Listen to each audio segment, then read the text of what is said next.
அம்புலிமாமா மகாபாரதம் 6ஆம் பாகம். பாண்டவ ஜனனம்.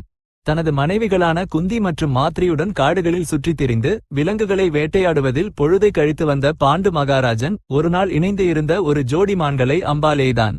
அவை உண்மையில் மான்கள் அல்ல. கிந்தமன் என்ற முனிவரும் அவரது மனைவியும் மான் உருவம் கொண்டு சம்போகத்தில் ஈடுபட்டு இருந்தனர். இறக்கும் தருவாயில் அந்த முனிவர், நீ உனது மனைவிகளுடன் கூடும்போது உனக்கும் மரணம் நிகழட்டும் என்று சாபமிட்டார். அந்த முனிவர் தம்பதியைக் கொன்றதற்காக பாண்டு மகாராஜன் மிகவும் வருந்தினான். அதுவரை அவனுக்கு குழந்தைகள் இல்லை. இனிமேல் முனிவரின் சாபத்தால் சந்ததி உண்டாகும் வாய்ப்பும் இல்லாமல் போனது. அவன் தனது மனைவிகளிடம் தான் துறவரம் பூண்டு வனவாசம் செய்யப்போவதாகவும் அவர்கள் அஸ்தினாபுரத்திற்கு திரும்பிச் சென்று பீஷ்மர், திருதராஷ்டிரர், விதுரர் மற்றும் மற்றவர்களிடம் இந்த விஷயத்தை சொல்ல வேண்டும் என்றும் கூறினான். உனது மனைவிகளான நாங்கள் எங்கே போவோம், எங்கே இருப்போம்? அனைவரும் சேர்ந்தே தவம் செய்து ஆயுள் முடிந்த பிறகு புண்ணிய உலகங்களுக்கு செல்வோம் என்றனர் குந்தியும் மாத்ரியும்.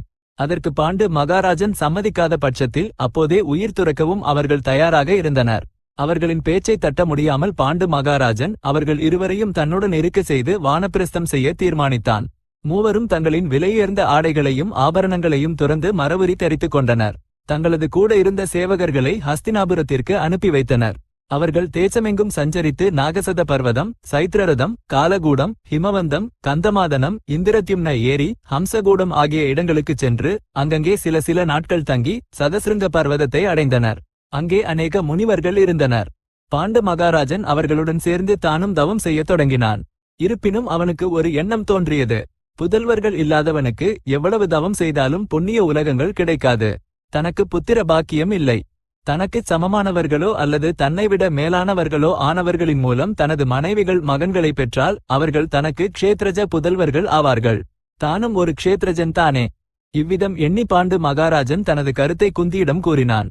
மற்றவர்கள் மூலம் மகனை பெற அவள் முதலில் சம்மதிக்கவில்லை. ஆனால் பாண்டு மகாராஜன் அவளை இறுதியில் ஒப்புக்கொள்ள வைத்தார். குந்தி தனது கணவனிடம், எனக்கு சிறுவயதில் துர்வாச மகாமுனிவர் ஒரு மந்திரத்தை உபதேசித்தார். அதை ஜபித்தால் நான் நினைக்கும் எந்த தேவனும் வந்து எனக்கு புத்திர பாக்கியத்தை அளிக்க முடியும். நான் எந்த தேவனை அழைக்கட்டும் என்றாள். மிகவும் நல்லது. கௌரவ வம்சத்திற்கு அரசனாக போகிறவன் சிறந்த தர்மவானாக இருப்பது அவசியம். எனவே நீ தர்ம தேவதையை துதிப்பாயாக என்றான் பாண்டு மகாராஜன். அவள் அப்படியே செய்து யமதர்மனை பிரத்யட்சம் செய்து கொண்டு அவரது அருளால் கருவுற்றாள். காந்தாரி அதற்குள்ளாகவே ஒரு ஆண்டாக கருவுற்றிருந்தாள். ஆனால் காந்தாரி இன்னும் கர்ப்பிணியாக இருக்கும் போதே குந்திக்கு மகன் பிறந்தான். ஆசிரமத்தில் இருந்த முனிவர்கள் அந்த சிறுவனுக்கு யுதிஷ்டிரன் என்று பெயரிட்டனர். பிறகு குந்தி பலசாலியான மகன் வேண்டும் என்று கணவன் கேட்டுக்கொண்டதன் பேரில் வாயுதேவனால் பீமனை கீன்றாள். பீமன் பிறக்கும் போதே ஒரு விந்தை நடந்தது. குந்தி குழந்தையை தனது மடியில் வைத்துக்கொண்டு அமர்ந்திருக்கையில் அந்த பகுதிக்கு ஒரு பெரிய புலி வந்தது. அதைக் கண்டு குந்தி பயந்து தனது மடியில் குழந்தை இருக்கும் சங்கதியையும் மறந்து திடுமென எழுந்தாள். குழந்தை ஒரு பாறையின் மேல் விழுந்தது. உடனே அந்த பாறை 4ஆக உடைந்தது. அதைக் கண்டு அங்கிருந்தவர்கள் அனைவரும் திகைத்தனர். அது நடந்த பிறகு பாண்டு மகாராஜனுக்கு இன்னொரு மகனையும் பெற வேண்டும் என்று தோன்றியது. அவரது விருப்பத்தின் பேரில் இந்திரன் மூலம் குந்தி அர்ஜுனனை பெற்றாள். ஹஸ்தினாபுரத்தில் காந்தாரி 100 மகன்களை பெற இங்கே சதசிருங்கத்தில் குந்தி 3 மகன்களை பெற்றாள். பாண்டு மகாராஜனுக்கு குந்தி மூலம் இன்னும் மகன்களை பெற வேண்டும் என்று இருந்தது. ஆனால் அவள் அதற்கு எள்ளளவும் சம்மதிக்கவில்லை. அப்போது மாத்ரி அவனிடம், குந்தி மந்திர சக்தியால் மகன்களை பெற்றாள் அல்லவா, குந்திக்கு நிகரான நான் ஏன் சந்ததி இல்லாமல் இருக்க வேண்டும்? குந்தி எனக்கு அந்த மந்திரத்தை உபதேசித்தால் நானும் புத்திரவதி ஆவேன் அல்லவா என்றாள். அவளது விருப்பத்தை பாண்டு மகாராஜன் குந்தியிடம் தெரிவித்தார். குந்தி மாத்ரிக்கு மந்திரத்தை உபதேசித்தாள். மாத்ரி அசுவினி தேவர்களை ஆராதித்து அவர்கள் மூலம் நகுலன் மற்றும் சகாதேவன் என்ற இரட்டை பிள்ளைகளை பெற்றாள். மாத்ரி மந்திர சக்தியால் இன்னும் குழந்தைகளை பெற்றிருப்பாள். ஆனால் அவள் ஒரே நேரத்தில் 2 தேவர்களை அழைத்தாள் என்று கோபித்துக்கொண்டு குந்தி அந்த மந்திரத்தை மாத்ரிக்கு மீண்டும் உபதேசிக்க மறுத்துவிட்டாள். ஒவ்வொரு ஆண்டு இடைவெளியில் பிறந்த குழந்தைகளின் மழலை பேச்சைக் கண்டு களித்து பாண்டு மகாராஜன் சில காலம் கழித்தான். ஆசிரமவாசிகள் அனைவரும் அந்த பிள்ளைகளை வளர்ப்பதில் ஆர்வம் காட்டினர். வசுதேவர் தனது புரோகிதரான காஸ்யபர் என்ற அந்தனர் மூலம் தனது மருமகன்களுக்கு தங்க நகைகள், பட்டுத் துணிகள், விளையாட்டு பொம்மைகள் மற்றும் இதர பொருட்களை அனுப்பி வைத்தார். பாண்டு மகாராஜன் தனது பிள்ளைகளுக்கு சௌளம், உபநயனம் முதலானவற்றை செய்வித்து அங்கிருந்த ரிஷிகளைக் கொண்டு வேதாத்தியனம் செய்வித்தான். இப்படி சில காலம் கடந்த பின் ஒரு வசந்த காலத்தில் குந்தி அந்தணர்களுக்கு உணவு படைப்பதில் மூழ்கியிருந்த சமயத்தில் பாண்டு மகாராஜன் தனிமையில் இருந்த மாத்ரியைக் கண்டு காமத்தில் மயங்கி அவளை கூடி கிந்தம முனிவரின் சாபம் தட்டி உயிர் நீத்தான். இறந்து போன தனது கணவனை கட்டிக்கொண்டு மாத்ரி அழுது கொண்டிருப்பதை கேட்டு குந்தி, பாண்டவர்கள் மற்றும் அங்கே இருந்த முனிவர்கள் வந்து நடந்ததைக் கண்டு அதிர்ச்சியடைந்தனர். மாத்ரி குந்தியை அருகில் அழைத்து பாண்டு மகாராஜன் மரணத்திற்கு உரிய காரணத்தை சொன்னாள். ஐயோ மாத்ரி, அரசருக்கு முனிவரின் சாபம் இருப்பது தெரிந்து நான் எவ்வளவோ ஜாக்கிரதையாக இருந்து வந்தேனே, இப்படி ஏன் நடக்கவிட்டாய்? இப்போது செய்வதற்கென்ன? மூத்த மனைவி என்பதால் நான் உடன்கட்டை ஏறுவேன். நீ குழந்தைகளை அருகில் வைத்துக்கொண்டு வளர்ப்பாயாக என்றாள் குந்தி. மாத்ரி அழுது கொண்டே, நான் எவ்வளவோ முயன்றும் கணவனை தடுக்க முடியாமல் போனது. கணவனின் உயிரை காப்பாற்றிக் கொள்ள முடியாதவள் இந்த குழந்தைகளை நான் எப்படி காப்பாற்ற முடியும்? இந்த உலகில் கணவனை சந்தோஷப்படுத்த முடியாமல் போனதற்கு வேறு உலகத்திலாவது சந்தோஷப்படுத்த முடியுமே என்னவோ, கணவன் பின்னே நானே போவேன் என்று குந்தியிடம் விடைபெற்றுக் கொண்டு கணவனின் சிதையில் தானும் எரிந்து சாம்பலானாள். பிறகு சதசிருங்கத்திலிருந்த முனிவர்கள் குந்தியையும் பாண்டவர்களையும் கூட்டிக் கொண்டு மாத்ரி மற்றும் பாண்டு மகாராஜனின் அஸ்தியை எடுத்துக்கொண்டு ஹஸ்தினாபுரம் சேர்ந்து நடந்தவற்றை எல்லாம் பீஷ்மர், திருதராஷ்டிரர் முதலான கௌரவ பெரியவர்கள் அனைவருக்கும் சொன்னார்கள். பாண்டு மகாராஜன் இறந்துவிட்டதை கேட்டு பீஷ்மரும் திருதராஷ்டிரரும் மிகவும் துக்கித்தனர்.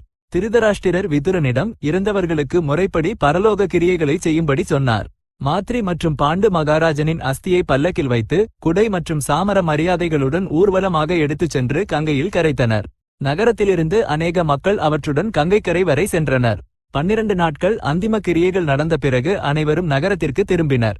சத்யவதி வியாசரின் ஆலோசனையை பின்பற்றி தனது மருமகள்களான அம்பிகை மற்றும் அம்பாலிகையை அழைத்துக் கொண்டு தவம் செய்வதற்காக காடுகளுக்கு புறப்பட்டுச் சென்றாள்.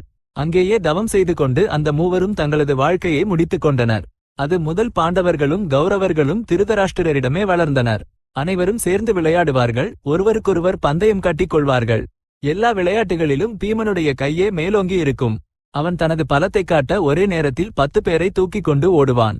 அதிக கோபம் வந்தால் மற்றவர்களின் முடித்தை பிடித்துக் கொண்டு விடமாட்டான். நீச்சல் அடிக்கும் போது 10-12 பேரை ஒரே நேரத்தில் தண்ணீரில் அழுத்தி பிடிப்பான். பிள்ளைகள் பழங்களுக்காக மரம் ஏறினால் மரத்தை பிடித்து உலுக்கி வேர்களுடன் மரத்தை சாய்க்க பார்ப்பான். கீழே விழுந்து விடுவோம் என்று மரத்தின் மேல் உள்ள பிள்ளைகள் மரண பயம் கொள்வார்கள். பீமனுக்கு இப்படி செய்வதில் கெட்ட எண்ணம் ஏதும் இல்லாவிட்டாலும் அவனது விளையாட்டு மற்றவர்களுக்கு பிராண சங்கடமாக இருந்தது. பீமனின் அளப்பரிய பலத்தை கண்டால் துரியோதனனுக்கு மகா பொறாமையாக இருக்கும். அந்த பீமன் ஒருவன் மட்டும் செத்தால் மற்றவர்கள் அனைவரும் தான் சொன்னபடி கேட்பார்கள் என்ற தீய எண்ணம் அவனுக்கு ஏற்பட்டது.